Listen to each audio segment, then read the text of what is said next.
मनुष्य का स्वभाव ऐसा होता है कि यदि उसे कोई नया कार्य शुरू करना हो और उस काम को करने के लिए जरूरी चीजें भी मिल जाए, लेकिन उसके बाद भी वो छोटी छोटी कमियों को खोजता रहता है और हमेशा इस बात की शिकायत करता है कि अगर मुझे ये मिल जाता तो मैं इस काम को कर लेता। एक शिकायत करने वाले इंसान को हर चीज में कमी ही दिखाई देती है, लेकिन जो मनुष्य जिम्मेदारी उठाने वाला होता है वो कभी भी किसी भी चीज से शिकायत नहीं करता। आज की एक कहानी भी एक ऐसे ही व्यक्ति की है। एक व्यापारी था जो व्यापार करने के लिए एक शहर से दूसरे शहर को जा रहा था। दोनों शहर के बीच में एक रेगिस्तान पड़ता था। उस व्यापारी के दिमाग में हर समस्या को लेकर एक नकारात्मक विचार थे। उसे हर चीज में हमेशा कमी ही दिखाई देती थी। वो रेगिस्तान की तरफ जा रहा था। वो चलते चलते बहुत थक गया था और ऊपर की तरफ देखकर कहने लगा, हे भगवान, तूने मुझे इस मरुस्थल स्थान पर तो भेज दिया, लेकिन मेरी हालत पर जरा तरस खाओ। इस जगह पर पानी भी नहीं है। आपने क्या जगह बनाई है? अगर मेरे पास इतना पानी होता तो मैं यहाँ चारों तरफ हरियाली ही हरियाली कर देता। थोड़ी दूर आगे जाने के बाद उस व्यापारी को एक कुआं दिखा।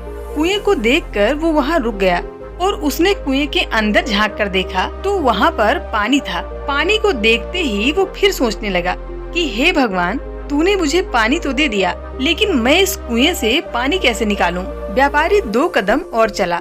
तभी उसने देखा कि कुएं के उस तरफ बाल्टी और रस्सी रखी थी। उसने पहले पानी पीकर अपनी प्यास बुझाई और फिर सोचने लगा कि हे भगवान, यहाँ पर रस्सी और बाल्टी तो है, लेकिन मुझे यहाँ हरियाली लाने के लिए पानी को ले जाना पड़ेगा और मैं भला इस पानी को ढोकर कैसे ले जा सकता हूँ। तभी उसने देखा कि थोड़ी दूर पर उसे एक ऊंट दिखाई दिया। ऊंट को देखते ही व्यक्ति बहुत डर गया और सोचने लगा कि अरे, मेरे साथ ये क्या हो रहा है? मैं जो भी चीजें सोच रहा हूँ वो मुझे मिल रहा है। क्या सचमुच मुझे पानी को ले जाना पड़ेगा? क्या सचमुच मुझे रेगिस्तान को हरा भरा बनाने की जिम्मेदारी उठानी पड़ेगी? उसने उस ऊंट को नजरअंदाज किया और ऐसे ही रेगिस्तान पर चल पड़ा। चलते चलते वो बहुत थक गया, इसलिए उसे कुछ देर के लिए नींद आ गई। तभी उसने एक सपना देखा कि भगवान उसके सपने में आए और कहने लगे, तूने जो जो मुझसे कहा मैंने सब कुछ तुझे दिया, लेकिन फिर भी तू हमेशा नकारात्मक ही सोचता रहा।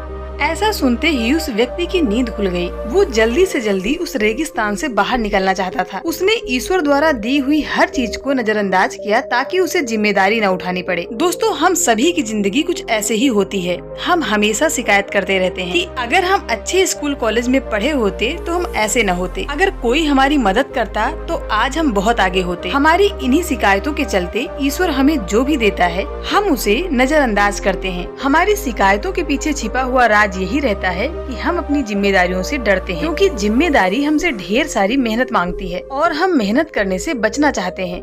ये कहानी हमें ये बताती है कि हम अपने जीवन में जो भी कुछ कर रहे हैं उसकी जिम्मेदारी हमें खुद लेनी होगी।